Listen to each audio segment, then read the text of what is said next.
और राजनीति में गए और फिर बिके नहीं। हाँ, ऐसे जनप्रतिनिधि होने का क्या मतलब हो। क्या बात है। और हर खेत होता था, उसी के बीच में बैठ जाता था और वहीं बैठ करके मैं रचनाएं लिखता था। और ईसा में मिलेंगे राम, बुद्ध में मिलेंगे राम, खुदा की खुदाई में श्री राम मिल जाएंगे। क्या बात है। और इतनी मनहूस है मेरी डिग्री, रोटियां तक दिला नहीं। क्या बात है। और अब है प्रचंड बोल मस्तकों के झुंड, आज चक्र की घड़ी की तुम गुहार दो। मित्रों नमस्कार, मैं क्रांति पांडे, आप सभी के पुनः उपस्थित हमारा नवरसाल के नवीन एपिसोड में। आज हमारे मध्य उपस्थित हैं विद्या क्षेत्र के इनकी देश के जाने वाले रचनाकार, जिन्हें आप कई नस्ल टीवी में सुनते आ रहे हैं, जिनकी रचनाओं से आप हंसते आ रहे हैं, रात मिलते हैं, ये सब जानते हैं इनके मुख से इन्हीं के विषय में तमाम बातें और करते हैं कुछ साहित्यिक परिचर्चाएं। हमें बीच बीच में हंसाएंगे, गुदगुदाएंगे। तो चलिए आज मिलते हैं आदरणीय रवि चतुर्वेदी जी से और वार्ता करते हैं कुछ हंसी गुदगुदी। स्वागत है दादा। के समस्त दर्शकों को श्रोताओं को प्रणाम करता हूँ। पहली बात तो ये कि जब हम किसी रचनाकार से मिलते हैं या कोई ऐसा व्यक्ति, सबसे पहले कि व्यक्तिगत जो जीवन शैली की, जो उसका व्यक्तिगत जीवन उससे जानने की एक जिज्ञासा मन में होती है। बस वहीं से एक पहला प्रश्न आता है कि आपका जो जन्म स्थान है वो कहाँ का है? मेरा जन्म स्थान आता तो मैहर तहसील में है, लेकिन निकट अमरपाटन से है। पूरी तरह से शुद्ध गांव है आज भी। और जिस समय मैंने कविता लिखना शुरू किया उस समय तो और शुद्ध गांव इसलिए था क्योंकि न कहीं से सड़क थी, वहाँ केवल बांध थे और उन्हीं बांधों के चलकर हम विद्यालय तक जाया करते थे। हमारी पूरी गांव की ही पृष्ठभूमि थी और कविता लिखने का काम मैंने उसी पृष्ठभूमि से किया। बाल्यावस्था से ही आप रचनाओं से जुड़े? लगभग 7वीं 8वीं से मैं लिखता था। मैं खेतों में जाता था तो जो अरहर का खेत होता था उसी के बीच में बैठ जाता था और वहीं बैठ करके मैं रचनाएं लिखता था। पूरी तरह से कुछ चीजें मुझे जो बहुत रोचक लगती थी, जैसे मैं अमरपाटन क्लास 9 के बाद जाने लगा तो वहाँ से करीब 5 किलोमीटर में पैदल जाता था। बरसात के समय में बांध से जाता था और उस बांध में पानी भरा रहता था। धोखे से तो इतने पानी में चले जाते थे। इस तरह से जिंदगी जी करके हम निकले और वहां से चले और यहाँ तक।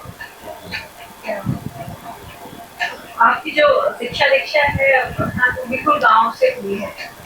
8वीं तक वहाँ पढ़ा, फिर इसके बाद अमरपाटन। और फिर सपना मेरे पिताजी ये चाहते थे कि कोई बेटा मेरा वकील बने। हालांकि वो इच्छा उनकी मैं पूरी नहीं कर पाया, लेकिन वो मुझे यहाँ LLB करने ही भेजे। LLB मैंने की भी, लेकिन वकालत नहीं कर। इस पर तो कई बार आपको कुछ ज्ञान मिले होंगे तो वास्तव में ग्रामीण क्षेत्र के जो बच्चों को मिलते हैं। हाँ, वो तो सत्कार के रूप में माता पिता का आशीष, पिताजी का आशीष सत्कार के रूप में ही मिलता था। वही। और हर समय वो बहुत समय तक मुझसे नाराजगी थे इस बात से कि मैंने LLB की तो वकालत क्यों नहीं। हालांकि मैं जब यहाँ से आया तो कोर्ट में गया, वहाँ वकीलों के दिनचर्या को नजदीक से देखा तो मुझे लगा कि शायद मैं इस क्षेत्र में, कहते थे कि 10 वर्ष संघर्ष करेंगे, 15 वर्ष तो आप सफल हो जाएंगे। और शायद मैं इतने वर्ष भी संघर्ष करने के हालत में नहीं था, क्योंकि मुझे पता था कि मैं किराए के कमरे में रहता हूँ, किस तरह से जिंदगी को कैसे बसर करूँगा। इसलिए मैं फिर एक प्राइवेट स्कूल में नौकरी करने लगा। हालांकि कराज भी रहा हूँ, लेकिन मेरी शुरुआत वहीं से हुई और मेरी जिंदगी की दिशा में जारी हुई। जो आपकी कहना चाहिए कि जो आपका विषय है लेखन का, वो बिल्कुल हाथ से इसके अतिरिक्त भी आप कुछ लिखते हैं? नहीं, मैं वास्तव में जो लिखना मैंने प्रारंभ किया था वो वीर रस से मैंने शुरू किया।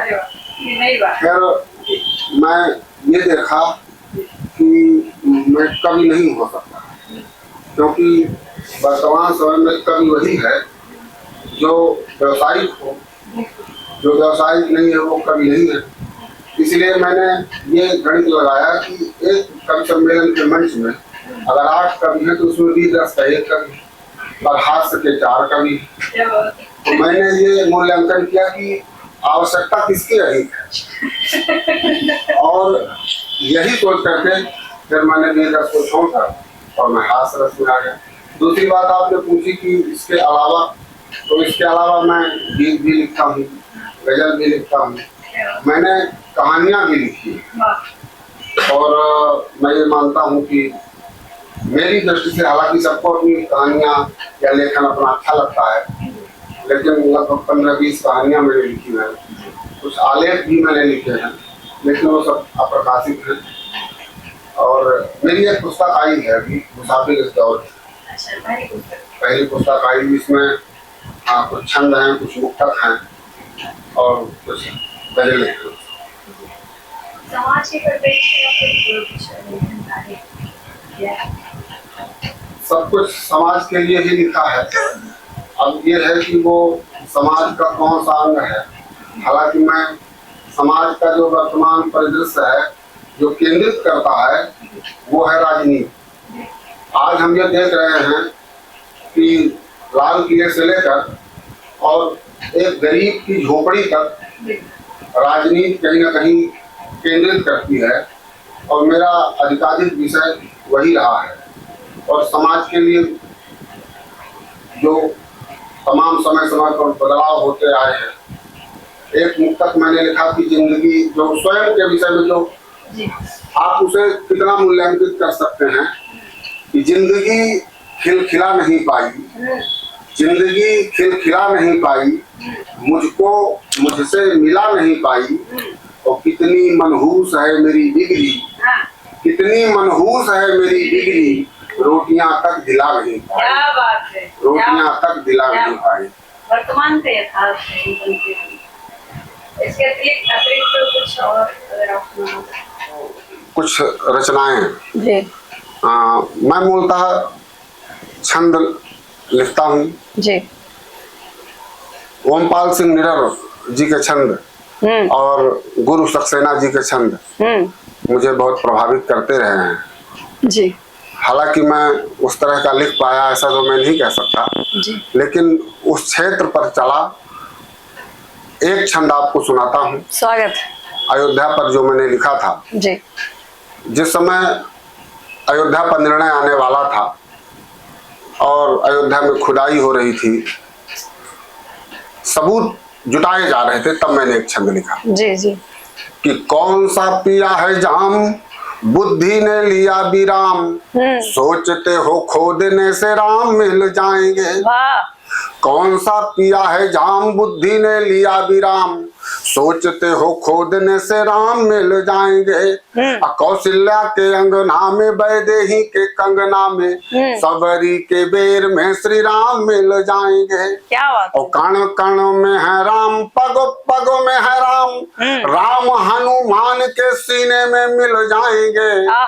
और ईसा में मिलेंगे राम, बुद्ध में मिलेंगे राम, खुदा की खुदाई में श्री राम मिल जाएंगे। क्या बात है। और ईसा में मिलेंगे राम, बुद्ध में मिलेंगे राम, खुदा की खुदाई में श्री राम मिल जाएंगे। क्या बात है। और वर्तमान समय में राजनीति की जो स्थितियां हैं उस पर मैंने एक मुक्तक लिखा।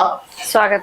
कि न्याय न दे जो विधि होने का क्या मतलब हो, न्याय न दे जो विधि होने का क्या मतलब हो, सुख ना दे जो निधि होने का क्या मतलब हो। क्या बात। और राजनीति में गए और फिर बिके नहीं, हाँ। ऐसे जनप्रतिनिधि होने का क्या मतलब हो। क्या बात है। ऐसे जनप्रतिनिधि होने का क्या मतलब हो। वाह। और एक छंद सुना देता हूँ जी। जो मैंने लिखा। स्वागत। कि बिच्छू से 4 पग दूर रहिए श्रीमान, सर्प जो मिले तो 8 पग भाग जाइए। आहा, कि बिच्छू से 4 पग दूर रहिए श्रीमान, सर्प जो मिले तो 8 पग भाग जाइए। और सिंह से 12 पग दूरियां बनाए रखे, भालू जो मिले तो पेड़ पर मत जाइए। क्या बात है। और विष खोपड़ा से आप 20 पग दूर रहे, हाँ। प्रेत जो मिले तो हनुमत गुण गाइए।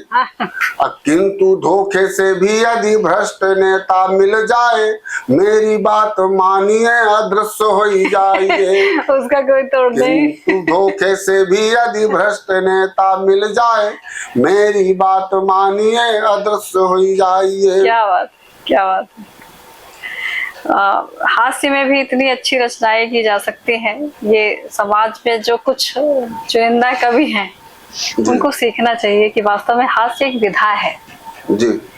और वर्तमान में मंचों पर एक विषय चलता है स्त्रियों पर, अपने घर की स्त्रियों पर, पत्नी पर, तो इस पर आप क्या कहना चाहेंगे? हास्य का ये विषय होना चाहिए या नहीं?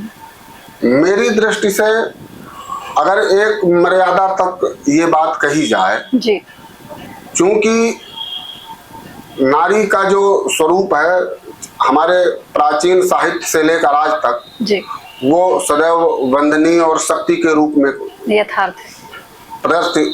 प्रस्तुत है जी, तो आज के समय में मैं भी ये देखता हूँ कि लोग सस्ती लोकप्रियता या सस्ते हास्य के लिए कुछ तालियां ऐसी टिप्पणियां कर देते हैं जो नहीं होनी चाहिए। बिल्कुल।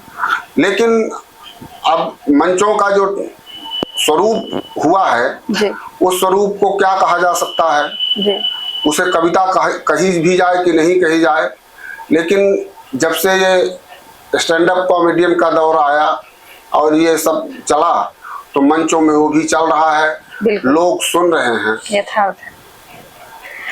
वास्तव में घर की अगर बात की जाए तो कैसा सपोर्ट रहता है आपका? घर से ठीक रहता है जी, ना भी रहे तो भी हम उसे मनवा लेते हैं। ये बड़ी बात है। क्योंकि हमारी जो दृष्टि है वो इस तरह के काम करने की है, लेकिन उनकी दृष्टि में बहुत से काम हैं। यथार्थ। तो उन्हें तो पूरा घर भी देखना है, बच्चे हैं उनको भी देखना है, तो कई बार असहयोग जैसी स्थिति तो कभी नहीं हुई जी। सदैव हमें सहयोग मिलता ही रहा है और शायद भविष्य में भी मिलता रहे ऐसा हम मानते हैं। हाँ, संभावित है। कुछ आपके और छंद या रचनाएं जो आपको स्मरण में हो? जी, एक मुक्तक मैं सुना देता हूँ। स्वागत। श्रृंगार का है। स्वागत है। 4 पंक्तियां। स्वागत।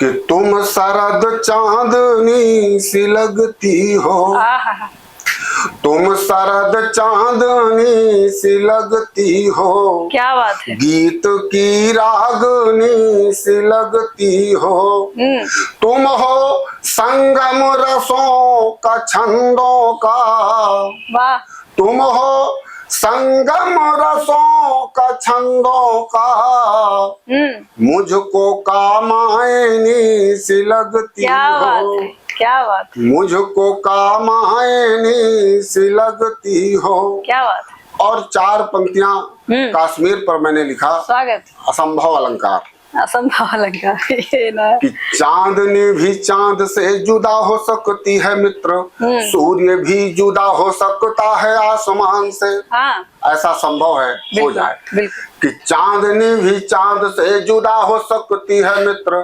सूर्य भी जुदा हो सकता है आसमान से, श्वास प्रति श्वास से पवन जुदा हो जाएगी, रोशनी जुदा हो जाए भोर से बिहान से। क्या बात है। असंभव हो फूल से भी खुशबू जुदा हो जाए, हाँ। रागनी जुदा हो जाए स्वर से वतान से। क्या बात है। किंतु उन्हें क्रूर आतताइयों से कह दे कि कश्मीर जुदा नहीं होगा हिंदुस्तान से, किंतु उन्हें क्रूर आतताइयों से कह दे कि कश्मीर जुदा नहीं होगा हिंदुस्तान से। क्या बात है। और एक देश गीत मैंने लिखा जी, अपने स्वरूप का एक देश गीत लिखा जी।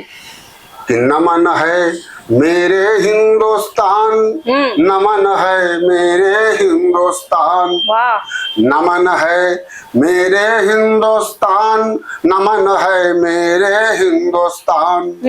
यहाँ कुछ भूखे पड़े उतान, रहे कुछ हलवा पूरी छान। नमन है मेरे हिंदुस्तान, नमन है मेरे हिंदुस्तान। वाह। एक बंद देखें, स्वागत है कि एक मंत्री जी गए जीव यमलोक पहुंच ना पाया। हाँ।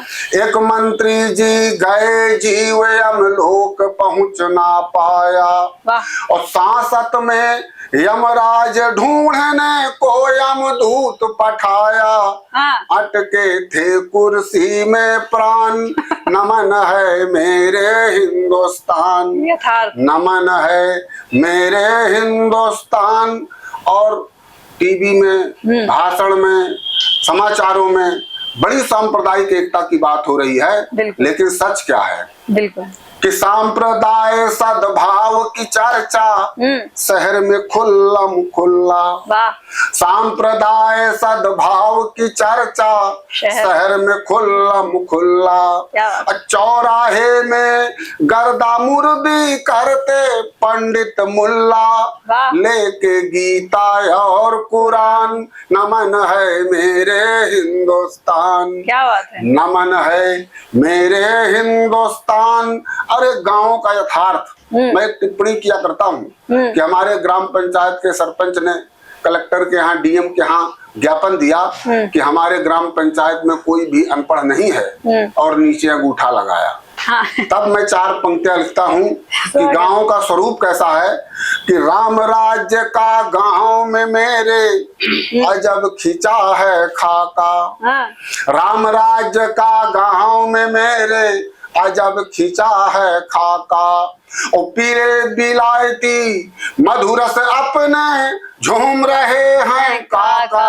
और काकी होई गईले प्रधान, नमन है मेरे हिंदुस्तान, नमन है मेरे हिंदुस्तान।